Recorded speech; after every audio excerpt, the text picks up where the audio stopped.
"There are things," he started to say, but how do you begin such a horrific tale to one so young? "Once upon a time there was a town under the spell of what? Unsettling madness?" He casually stroked her downy blonde hair, as if appreciating her beauty for the first time.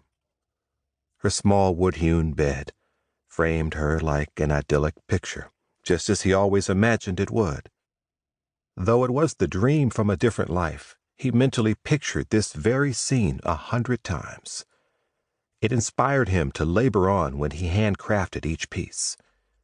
He knew the 9 months would pass too quickly when he started working the wood, and he wanted it to be perfect. Whittling away long, devoted hours on the headboard alone, he lamented that his skill didn't match his passion. Translating what he imagined into what he carved: a broad willow tree in a field of blooming flowers. Where better for his child to lay her slumbering head? She slept, innocent against the backdrop of violence, mayhem, and blood. It always came back to blood, so much of it on his own, still trembling hands. A miasma of despair, grief, and guilt. He only distantly recognized the hollow-sounding voice as his own. He pressed on with the telling of the tale anyway. "I've committed some awful things, deeds of which I am not proud, things a child ought not to hear, but things which I must tell you anyway. It hurts to remember, like a dull headache you get when someone wakes you too quickly from a nightmare.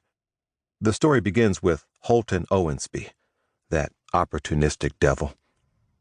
She grimaced in her sleep, furtive sounds escaping as she jostled her blanket. Only then did he realize how sharp his words had become. No matter how many generations down the line she may be, she was still kin. "I'm sorry," he whispered as he brushed her head with his hand. "But I have known the truth about that demon in men's flesh for far too long and kept silent. He couldn't wait for his father, a good man, mind you, to die before he started spending his money. A few financial setbacks had put him in a state most foul. He was one of the investors in the railroad endeavor through Parsons that slowly proved itself to be a Pyrrhic race.